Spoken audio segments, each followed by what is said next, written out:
সংস্কারের 20 ইস্যুতে সিদ্ধান্তে পৌঁছানো দেশের জন্য ইতিবাচক বললেন আলী রিয়াজ। রাষ্ট্র গঠনের সুযোগ কাজে লাগানোর আহ্বান। চানখারপুলে গুলি করে 6 জনকে হত্যার মামলায় 8 আসামির অভিযোগ শুনানি শেষ, আদেশ 14 জুলাই।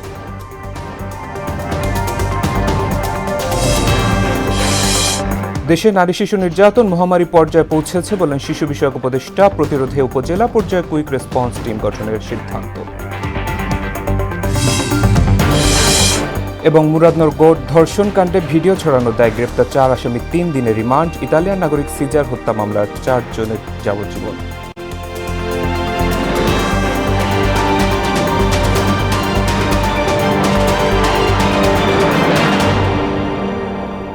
আসসালামু আলাইকুম, সবাইকে মোহনা সংবাদে স্বাগত। শুনছিলেন শিরোনাম, সঙ্গে আছি শেখ সাব্বির হোসেন। এবার বিস্তারিত। রাজধানীর ফরেন সার্ভিস একাডেমিতে চলছে জাতীয় ঐক্যমত্য কমিশনের দ্বিতীয় দফার 9ম দিনের বৈঠক। এতে অংশ নিয়েছে বিএনপি, জামায়াতে ইসলামী, এনসিপি সহ বিভিন্ন রাজনৈতিক দল। আজ আলোচনা হবে রাষ্ট্রপতির ক্ষমা প্রদর্শন, জরুরি অবস্থা ঘোষণা এবং বিচার বিভাগ বিকেন্দ্রীকরণ নিয়ে। বৈঠকের শুরুতেই কমিশনের সহসভাপতি অধ্যাপক আলী রিয়াজ জুলাই ছাত্র জনতা আত্মত্যাগের বিষয়টি স্মরণ করিয়ে দেন।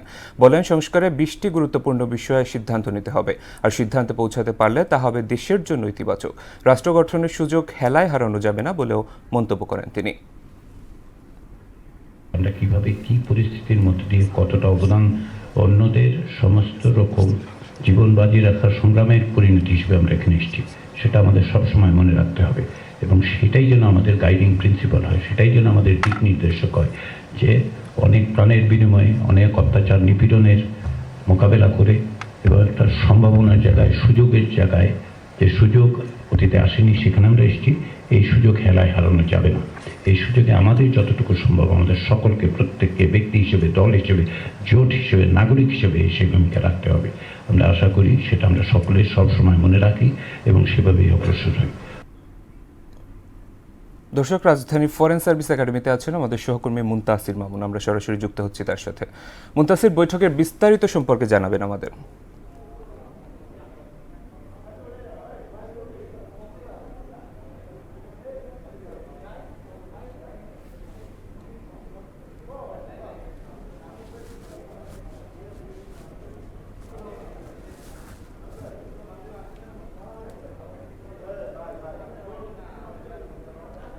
যেমনটা বলছিলেন সাব্বির, যে আসলে আজকের জাতীয় ঐক্যমত্য কমিশনের যে আলোচনা, সেখানে কিন্তু আসলে প্রত্যেকেই কিন্তু একটি বিষয় নিয়ে কথা বলেছেন। সেটি হচ্ছে রাষ্ট্রপতি ক্ষমা প্রদর্শনের যেই অপব্যবহার, সেটা রোধের জন্য কিন্তু আসলে সংবিধানের অনুচ্ছেদ নাম্বার 49 সেটি কিন্তু সংশোধনের বিষয়ে আসলে আজকে আলোচনা হয়েছে। এবং সেখানে কিন্তু আসলে সকলেই একই মতামত দিয়েছেন যে আসলে এটি যেন পরিবর্তন করা হয়। এবং কিছুক্ষণ আগে কিন্তু আসলে বিএনপির স্থায়ী কমিটির সদস্য সালাউদ্দিন, তিনি কিন্তু বলেছেন যে আসলে এই গত ফ্যাসিস্ট আমলে কিন্তু দুবার কিন্তু একজন ফাঁসি দণ্ডপ্রাপ্ত আসামিকে কিন্তু মাফ করা হয়েছে। আসলে এই মাফ করাকে কেন্দ্র করে কিন্তু আসলে অনেক ধরনের কথাবার্তা চলছিল। এবং যদি আপনাকে একটু জানিয়ে রাখতে চাই, তাহলে কিন্তু আসলে বলাই বাহুল্য যে এই মুহূর্তে কিছুক্ষণ আগে কিন্তু এনসিপিও কথা বলেছেন। এবং সেখানে কিন্তু এনসিপিও একই কথাই বলেছেন যে আসলে দেশের যেই বিচার ব্যবস্থা, সেই বিচার ব্যবস্থা যেন সঠিকভাবে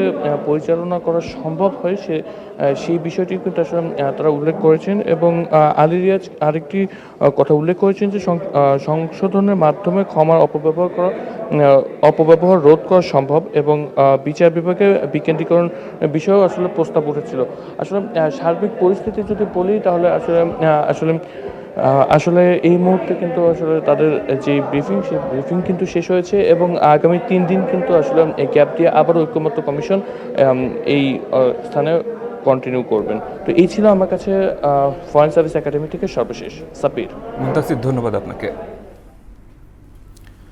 জুলাই গণঅভ্যুত্থানে 5 আগস্ট রাজধানীর চানখারপুলে 6 জনকে গুলি করে হত্যা মামলায় 8 আসামির বিরুদ্ধে অভিযোগ গঠনের পর শুনানি শেষ হয়েছে। এ বিষয়ে আদেশ হবে 14 জুলাই। বিচারপতি গোলাম মুর্তুজা মজুমদারের নেতৃত্বাধীন আন্তর্জাতিক অপরাধ ট্রাইব্যুনাল 1 আজ অভিযোগ গঠনের উপর আসামি পক্ষের শুনানির দিন শেষে এই দিন ধার্য করেন। আরও জানাচ্ছেন কাজী বাপ্পু। জুলাই আগস্টের ছাত্র জনতার গণ আন্দোলনের অন্যতম হটস্পট ছিল রাজধানীর চানখারপুল, যেখানে পুলিশের ছোড়া গুলিতে মারা যান 6 জন। সংগঠিত ওই মানবতা বিরোধী অপরাধের মামলায় সাবেক ডিএমপি কমিশনার হাবিবুর রহমান সহ 8 জনের বিরুদ্ধে আনুষ্ঠানিক অভিযোগ জমা দেয় প্রসিকিউশন। সুপ্রিয়র কমান্ড রেসপন্সিবিলিটির অভিযোগ আনে প্রসিকিউশন। তবে সেই দায় অস্বীকার করে অভিযোগ থেকে খালাস চান আসামিদের আইনজীবীরা।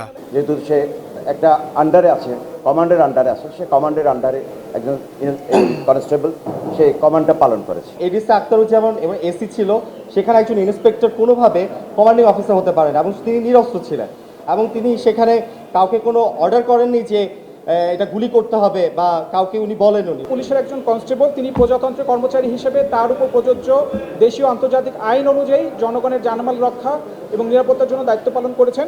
সুতরাং তিনি আন্তর্জাতিক অপরাধ ট্রাইব্যুনাল আইন অনুযায়ী কোনো অপরাধ করেননি। তবে শুনানিতে আসামি পক্ষের অভিযোগের জবাব দেয় রাষ্ট্রপক্ষ।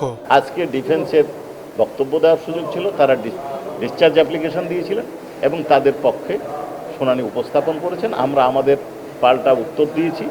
অনারেবল ট্রাইব্যুনাল সব পক্ষকে শুনেছেন এবং চার্জ ফ্রেম হবে বা হবে না এই বিষয়ে আদেশ দানের জন্য আগামী 14 জুলাই দিন ধার্য করেছেন, অর্থাৎ যেই দিন উস্কানির মাধ্যমে এই আন্দোলনটা সূত্রপাত হবে। রাষ্ট্রপক্ষ জানায়, জুলাই গণহত্যা ইস্যুতে ট্রাইব্যুনালে দায়ের হওয়া 27টি মামলার মধ্যে প্রথম কোনো মামলার অভিযোগ গঠন হতে পারে 14 জুলাই। আমরা বিশ্বাস করি যে চার্জ ফ্রেম করার মতো যথেষ্ট উপাদান আছে এবং ডিসচার্জ করার মতো কোনো উপাদান নাই। কাজী পাপ্পু, মোহনা সংবাদ, ঢাকা। সেই নিবেদনটাই আমরা। কুমিল্লার মুরাদনগরে গণপিটুনিতে 3 জনকে হত্যার নেপথ্যে মাদক ব্যবসা বলে জানা গেছে। সকাল উপজেলার বাঙ্গোরা বাজার থানার কড়ইবাড়ি গ্রামে স্থানীয় জনতার পিটুনিতে একই পরিবারের 3 জন নিহত হয়। স্থানীয়দের অভিযোগ, রবির বিরুদ্ধে 82টি মাদক মামলা রয়েছে। দীর্ঘদিন ধরে তার পরিবারের মাদক ব্যবসা, চাঁদাবাজি ও সন্ত্রাসী কর্মকাণ্ডের সঙ্গে জড়িত। মুরাদনগর থানার ভারপ্রাপ্ত কর্মকর্তা মাহফুজুর রহমান জানান, নিহতদের বিরুদ্ধে মাদক ব্যবসার অভিযোগ রয়েছে। সেই ক্ষোভ থেকে উত্তেজিত জনতা হামলা চালিয়েছে বলে প্রাথমিকভাবে জানা যায়। তার মেসে কেনা দেয় না, তার ব্যবসায়ীরা আর ধরে কেউ কোনা ওই নারীর মামলা দিব। আর এই স্টেশন আইলে তার ছেলে একটা আতিল্লাহানে জীবিতটা কামরা বাড়ির ভিতরে মারধর করে টাকা দেয় করে। ঘটনার সংবাদ পেয়ে পুলিশ দ্রুত ঘটনাস্থলে আসে এবং 3 জনের মৃতদেহ উদ্ধার করে। পরবর্তীতে আহত অবস্থায় ওই ফ্যামিলির একজনকে উদ্ধার করে পুলিশ দ্রুত হাসপাতালে প্রেরণ করেছে। দেশে বর্তমানে নারী ও শিশু নির্যাতন মহামারী পর্যায়ে পৌঁছেছে বলে মন্তব্য করেছেন মহিলা ও শিশু বিষয়ক উপদেষ্টা শারমিন এস মুর্শিদ। দুপুরে সচিবালয়ে সারা দেশে অব্যাহত নারীর প্রতি সহিংসতা, ধর্ষণ ও নিপীড়ন বন্ধে গৃহীত পদক্ষেপ নিয়ে প্রেস ব্রিফিংয়ে একথা জানান উপদেষ্টা। নারী ও শিশু নির্যাতন প্রতিবাদে উপজেলা পর্যায়ে ইউএনও নেতৃত্বে কুইক রেসপন্স টিম গঠন করা হচ্ছে। এরই মধ্যে কাঠামো চূড়ান্ত করা হয়েছে বলে জানান এই উপদেষ্টা।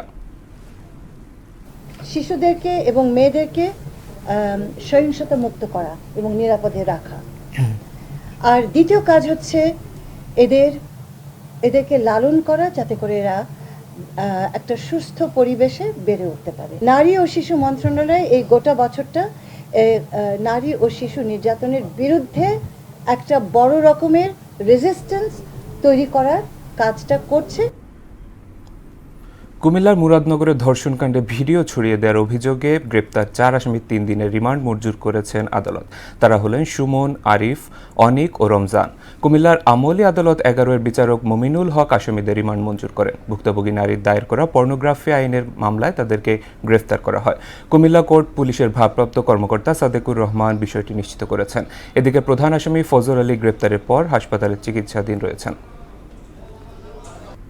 আমরা মামলার সুষ্ঠু তদন্তের স্বার্থে এবং এদের সঙ্গে কারা কারা জড়িত আছে এবং এই ভাইরাল করার উদ্দেশ্য কি এবং দেশকে অস্থিতিশীল পরিস্থিতি করার জন্য বা অন্য কোনো কারণ থাকতে পারে কিনা এগুলি জানার জন্য আমরা আসামিদেরকে নিরাপদ হেফাজতে নিয়ে 7 দিনের রিমান্ডের জন্য আবেদন করেছিলাম। বিজ্ঞ আদালত আসামি পক্ষ এবং পুলিশ এবং বাদীপক্ষের লোকজনের শুনানি শুনে উনি আমাদের 4 জন আসামিকে, যারা এই জন্য আমিও 4 জন আসামি গ্রেপ্তারকৃত, তাদেরকে 3 দিন করে রিমান্ডের আবেদন মঞ্জুর করেছেন। ইতালির নাগরিক তাবেলা সিজার হত্যা মামলায় তামজিদ আহমেদ ওরফে রুবেল, রাসেল চৌধুরী ও মিনহাজুল আরেফিন ওরফে ভাগ্নে রাসেলকে যাবজ্জীবন কারাদণ্ড দিয়েছেন আদালত। বৃহস্পতিবার ঢাকা তৃতীয় অতিরিক্ত মহানগর দায়রা জজ আদালত এ রায় দেন। এছাড়া বিএনপির যুগ্ম আহ্বায়ক ও সাবেক ওয়ার্ড কমিশনার MA কাইয়ুম সহ 4 জন বেকসুর খালাস পান। মামলার অভিযোগ থেকে জানা যায় 2015 সালের 28 সেপ্টেম্বর সন্ধ্যায় গুলশান গভর্নর হাউস এলাকার ফুটপাতে তাবেলা সিজারকে গুলি করে দুর্বৃত্তরা। দ্রুত তাকে উদ্ধার করে হাসপাতালে নেওয়া হলে চিকিৎসকরা তাকে মৃত ঘোষণা করেন। নির্বাচনের আগে টেলিকম নীতিমালা প্রণয়ন সমীচীন হবে না বলে মন্তব্য এবং এ নিয়ে সরকার তড়িঘড়ি করায় উদ্বেগ প্রকাশ করেছেন বিএনপির মহাসচিব মির্জা ফখরুল ইসলাম আলমগীর। দুপুরে গুলশানে এক সংবাদ সম্মেলনে তিনি বলেন, এতে বড় কোম্পানিগুলো সুবিধা পাবে আর ক্ষতির মুখে পড়বে ক্ষুদ্র ব্যবসায়ীরা। আরও জানাচ্ছেন তানজিদ ভুইয়া।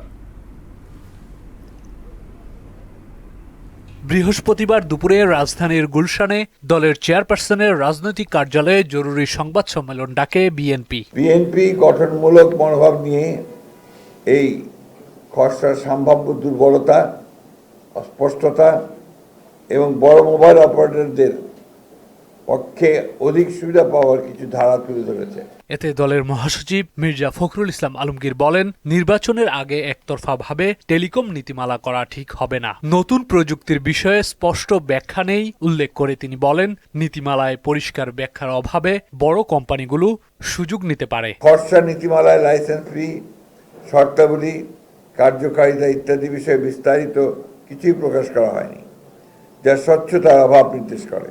আমরা সরকারকে আহ্বান জানাই, এসএমই প্রযুক্তি বিশেষজ্ঞ, গ্রাহক সংগঠন সহ সব পক্ষকে নিয়ে খোলামেলা আলোচনা করার পর যেন এই ধরনের একটি গুরুত্বপূর্ণ নীতিমালা চূড়ান্ত করার সিদ্ধান্ত গৃহীত হয়। এ সময় মির্জা ফখরুল বলেন, বর্তমান পরিস্থিতিতে অত্যন্ত সতর্কতার সাথে রাজনৈতিক পথ অতিক্রম করছে বিএনপি। জাতীয় পর্যায়ে টেলিকম নীতি প্রণয়ন অবশ্যই সতর্কতা, স্বচ্ছতা ও অংশগ্রহণ নিশ্চিত করে নিতে হবে।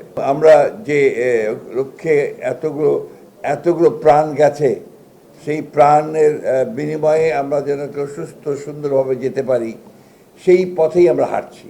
এক প্রশ্নের জবাবে দলের স্থায়ী কমিটির সদস্য ডক্টর আব্দুল মঈন খান অভিযোগ করেন, টেলিকম নীতিমালা প্রণয়নের আগে জনগণ বা রাজনৈতিক দলগুলোর সঙ্গে সরকার মতবিনিময় করেনি।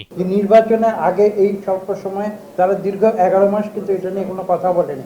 এখন এই সময়ে এসে তড়িঘড়ি করে এটা করাটা, এটা আমরা সঠিক মনে করি না। মানুষের সঙ্গে আলোচনা করা, এটা কনসালটেটিভ প্রসেসটা তাদের এই যে তারা ডিসিশন নিতে যাচ্ছে সেখানে অনুপস্থিত। অংশগ্রহণমূলক আলোচনার পর নীতিমালাটি চূড়ান্ত করার আহ্বান জানায় বিএনপি। বাস্তবতাটা হচ্ছে এই হাইটেক কিন্তু একদম নিম্ন স্তরে সাধারণ মানুষের জীবনে প্রভাব ফেলতে পারে। তানজিদ ভুইয়া, মোহনা সংবাদ, ঢাকা। ডেঙ্গু পরিস্থিতি নিয়ন্ত্রণে আছে, যা নিয়ে প্রধান উপদেষ্টা স্বাস্থ্য বিষয়ক বিশেষ সহকারী সাইদুর রহমান বলেছেন, প্রয়োজনে আরও কয়েকটি হাসপাতাল চিকিৎসার জন্য প্রস্তুত করা হবে। মহাখালী স্বাস্থ্য ভবনে এক সেমিনারে তিনি জানান, ডেঙ্গু পরীক্ষার জন্য বাংলাদেশকে 19,000 কিট সহায়তা দিয়েছে চীন। এ সময় পরস্পরকে দোষারোপ না করে ডেঙ্গু নিয়ন্ত্রণে সবাইকে সচেতন হওয়ার তাগিদ দেন তিনি। সবগুলো ফ্যাসিলিটিস দিয়ে আমরা চেষ্টা করছি হটস্পটগুলো অন্তত অ্যাড্রেস করার। আর আমরা কিছু ফ্যাসিলিটিকে ইকুইপ করে রেখেছি, সেখানে আপনি ঢাকা দেখবেন স্পেসিফিকলি কতটা বড়ভাবে ম্যানেজ করা হচ্ছে কিছু হসপিটাল। আমাদের প্রস্তুতি আছে, কিন্তু এই বার্ডেন যদি বেড়ে যায়, যেটা আমরা অ্যান্টিসিপেট করছি, যদি সামনে বেড়ে যায় হয়তো একটু ডিফিকাল্ট হতে পারে। সে যে মানুষ যদি আসলে তাদের যে দায়িত্ব যেগুলো বলতেছে আমরা দিনের বেলা বেশ কিছু পরামর্শ সাধারণভাবে দেওয়া হয়েছে স্বাস্থ্য কর্মকর্তা, সেগুলো মেনে চললে হয়তো রোগীর চাপটা একটু সহনীয় পর্যায়ে থাকবে, চিকিৎসা ব্যবস্থা আমরা কন্টিনিউ করতে পারবো। পবিত্র আশুরার তাজিয়া মিছিল কেন্দ্র করে কোনো হামলার ঝুঁকি না থাকলেও নিশ্ছিদ্র নিরাপত্তা ব্যবস্থা নেওয়া হয়েছে বলে জানিয়েছেন ডিএমপির ভারপ্রাপ্ত কমিশনার মোহাম্মদ সরওয়ার। আর ডিএমপির অতিরিক্ত কমিশনার নজরুল ইসলাম তাজিয়া মিছিল ও সনাতন ধর্মাবলম্বীদের উল্টো রথ ঘিরে সবাইকে পুলিশি নির্দেশনা অনুসরণ করার আহ্বান জানান। সকালে হুসাইনি দালানের নিরাপত্তা মহড়া পরিদর্শন শেষে সব কথা বলেন ডিএমপির কর্মকর্তারা। এসইউ সেলিমের প্রতিবেদন। বাংলাদেশের শিয়া সম্প্রদায়ের তীর্থস্থান পুরনো ঢাকার হোসাইনি দালানে পবিত্র আশুরার তাজিয়া মিছিল ঘিরে নিরাপত্তা নিশ্চিতে মহড়ায় অংশ নেয় ডিএমপির বিভিন্ন ইউনিট। পরে এ লক্ষ্যে রাজধানী জুড়ে নেয়া নিরাপত্তা পরিকল্পনা তুলে ধরেন ডিএমপির ভারপ্রাপ্ত কমিশনার মোহাম্মদ সরওয়ার। ঢাকা মহানগরের হোসেনি দালান, ইমামবাড়া, বড়কাটরা, মোহাম্মদপুর বিহারি ক্যাম্প, শিয়া মসজিদ, বিবিকা রওজা, মিরপুর পল্লবী বিহারি ক্যাম্প সহ অন্যান্য স্থান যেখানে ধর্মীয় ভাব গাম্ভীর্যের সাথে পবিত্র আশুরা পালিত হয় সেখানে ইতিমধ্যেই পর্যাপ্ত পুলিশি নিরাপত্তা ব্যবস্থা গ্রহণ করা হয়েছে। এ সময় ডিএমপির অতিরিক্ত কমিশনার ক্রাইম ও অপারেশন মোহাম্মদ নজরুল ইসলাম শিয়া সম্প্রদায়ের প্রধান এই আয়োজন ঘিরে নিষিদ্ধ সংগঠনের কার্যক্রম নজরদারির মধ্যে রাখার কথা জানান। প্রতি বছরের নেই বাংলাদেশে এটা পালন হবে। আমাদের নিরাপত্তা ব্যবস্থা কভার্ড ওভার্ড বোথ আছে, ইউনিফর্ম পুলিশ আছে, পাশাপাশি আমাদের প্লেন ক্লোথে থাকবে। আমরা এটা ওয়াকিবহাল আছি, আমাদের প্রয়োজনীয় ব্যবস্থা আছে। তাজিয়া মিছিলের পাশাপাশি একই দিন সনাতন ধর্মাবলম্বীদের উল্টো রথ থাকায় সবাইকে পুলিশের নির্দেশনা মেনে চলার অনুরোধও জানান এই পুলিশ কর্মকর্তা। ইউস সেলিম, মোহনা সংবাদ, ঢাকা। জুলাই বিপ্লবের মাধ্যমে শুধু একটি সরকারের পতন হয়নি, দুঃশাসনের বিরুদ্ধে সংগ্রামের মাধ্যমে একটি ব্যবস্থার পতন হয়েছে। ঢাকা বিশ্ববিদ্যালয়ে আয়োজিত এক সেমিনারে এমন মন্তব্য করেছেন বক্তারা। বিদ্রোহ থেকে বিনির্মাণের 1 বছর, গণঅভ্যুত্থান, গণতান্ত্রিক সম্ভাবনা ও আমাদের দায় নিয়ে এই সেমিনারের আয়োজন করা হয়। জুলাই বিপ্লব উদযাপন, বিদ্রোহ থেকে বিনির্মাণ শীর্ষক এই সেমিনারে সূচনা বক্তব্য রাখেন সামাজিক বিজ্ঞান অনুষদের ভারপ্রাপ্ত ডিন তৈয়বুর রহমান। মূল প্রবন্ধ পাঠ করেন অধ্যাপক কাজী মারুফুল ইসলাম। মৌলভীবাজারের বড়লেখা উপজেলার পাল্লাথল সীমান্ত দিয়ে 48 জনকে পুশিন করেছে ভারতীয় সীমান্তরক্ষী বাহিনী বিএসএফ। ভোররাতে তাদের আটক করে বিজিবি। তাদের মধ্যে পুরুষ 15 জন, নারী 15 জন এবং শিশু রয়েছে 18 জন। বিজিবি জানায় কুড়িগ্রাম ও যশোর সীমান্ত দিয়ে তারা অবৈধভাবে ভারতে গমন করেছিল। পরবর্তীতে তাদেরকে আটক করে বাংলাদেশে পুশিন করেছে বিএসএফ। আন্তর্জাতিক প্রসঙ্গ। ইউরোপ জুড়ে বয়ে চলেছে তীব্র তাপপ্রবাহ। তুরস্ক, ফ্রান্সের পর এবার ইউরোপের দক্ষিণে অবস্থিত গ্রিসও রেহাই পায়নি দাবানলের প্রকোপ থেকে। স্থানীয় সংবাদ মাধ্যম বলেছে, গ্রিসের জনপ্রিয় পর্যটন গন্তব্য ক্রিট দ্বীপে ভয়াবহ দাবানল ছড়িয়ে পড়েছে। আগুনে বনভূমি পুড়ে গেছে এবং বাড়িঘর হুমকির মুখে পড়েছে। স্থানীয় কর্মকর্তাদের মতে ইতোমধ্যেই প্রায় 3000 মানুষকে নিরাপদ স্থানে সরিয়ে আশ্রয় কেন্দ্রে রাখা হয়েছে। গ্রিক দমকল পরিষেবার পক্ষ থেকে জানানো হয়েছে 38টি ইঞ্জিন ও জলবাহী ট্রাক নিয়ে আগুন নিয়ন্ত্রণের চেষ্টা করা হচ্ছে। ঘটনাস্থলে দায়িত্ব পালন করছে অন্তত 155 জন দমকল কর্মী। ক্রিট ছাড়াও কিথিরা দ্বীপ এবং উত্তরের চালক কিকিদি অঞ্চলেও দাবানল ভয়াবহ আকারে ছড়িয়ে পড়েছে। অস্থায়ী যুদ্ধবিরতিতে সম্মতি প্রকাশ করা সত্ত্বেও গাজায় হামলা অব্যাহত রেখেছে দখলদার ইসরায়েল।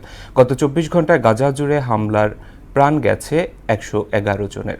ইসরায়েলি অবরোধের কারণে গাজায় হাসপাতালগুলোতেও দেখা দিয়েছে জ্বালানি সংকট, ফলে চিকিৎসার অভাবে মৃত্যুর মুখোমুখি কয়েকশো আহত মানুষ। এদিকে হামাস জানিয়েছে তারা মার্কিন যুদ্ধবিরতির প্রস্তাবটি বিবেচনায় নিয়েছে। কাজী শাহরিনের ডেস্ক রিপোর্ট। মার্কিন মধ্যস্থতায় 60 দিনের অস্থায়ী যুদ্ধবিরতি প্রস্তাবে রাজি হয়েছে ইসরায়েল। তবে গাজায় হামলা বন্ধ করেনি নেতানিয়াহু সেনারা। একের পর এক প্রাণঘাতী হামলায় গাজা জুড়ে গত 24 ঘন্টায় নিহত হয়েছে 111 জন, আহত হয়েছে আরও অনেকে। নিহতদের মধ্যে রয়েছে ত্রাণ নিতে যাওয়া ক্ষুধার্ত মানুষও। এছাড়া ইসরায়েলি হামলায় গাজা শহরের নিজ বাড়িতে ফিলিস্তিনের ইন্দোনেশিয়ান হাসপাতালের পরিচালক ডাক্তার মারওয়ান সুলতানও নিহত হয়েছেন। স্বাস্থ্য মন্ত্রণালয়ের তথ্য অনুযায়ী 20 মাসেরও বেশি সময় ধরে চলা এই হামলায় প্রাণহানি ছাড়িয়েছে 57,000। এদিকে উত্তর গাজার বৃহত্তম চিকিৎসা কেন্দ্র আল শিফা হাসপাতালের কর্মকর্তারা বলছেন, ইসরায়েলের অবরোধের কারণে হাসপাতালে জ্বালানি ফুরিয়ে যাওয়ায় কয়েকশো রোগী মৃত্যুর মুখোমুখি রয়েছেন। গাজায় হিউম্যানিটেরিয়ান ফাউন্ডেশন GHF জানিয়েছে, মাত্র 5 সপ্তাহে গুলি চালিয়ে ত্রাণ সংগ্রহ করতে আসা 600 জনের বেশি ফিলিস্তিনিকে হত্যা করেছে ইসরায়েলি সেনারা। বার্তা সংস্থা এপির তথ্য মতে গাজায় ত্রাণ বিতরণ স্থানগুলিতে পাহারা দেওয়ার জন্য নিযুক্ত আমেরিকান ঠিকাদাররা নির্মমভাবে ক্ষুধার্ত ফিলিস্তিনিদের ওপর গোলাবারুদ এবং স্টান গ্রেনেডও নিক্ষেপ করে। নাম প্রকাশ না করার শর্তে 2 আমেরিকান নিরাপত্তা কর্মী জানান, তাদের কাছে ফিলিস্তিনিদের সাথে যা ইচ্ছা তাই করার অনুমোদন রয়েছে। অন্যদিকে ফিলিস্তিনের স্বাধীনতাকামী সংগঠন হামাস জানিয়েছে, তারা মার্কিন যুদ্ধবিরতি প্রস্তাবটি বিবেচনায় নিয়েছে। যে কোনো চুক্তির মাধ্যমে স্থায়ীভাবে যুদ্ধবন্ধে প্রস্তুত তারা। কাজী শাহরিন, মোহনা সংবাদ। শেষ করব মোহনা সংবাদ, যাবার আগে শিরোনামগুলো আরেকবার।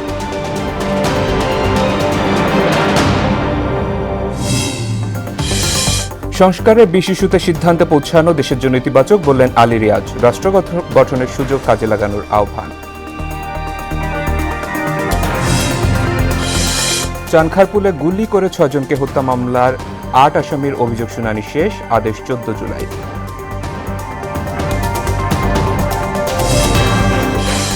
দেশে নারী শিশু নির্যাতন মহামারী পর্যায়ে পৌঁছেছে বলেন শিশু বিষয়ক উপদেষ্টা। প্রতিরোধে উপজেলা পর্যায়ে কুইক রেসপন্স টিম গঠনের সিদ্ধান্ত।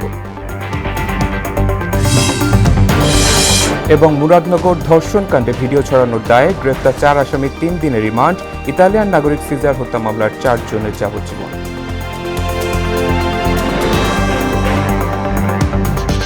এই ছিল মোহনা সংবাদে। পরবর্তী সংবাদ রাত 9টায়। এর আগে সন্ধ্যা 7টায় দেখবেন সংবাদ এক নজরে।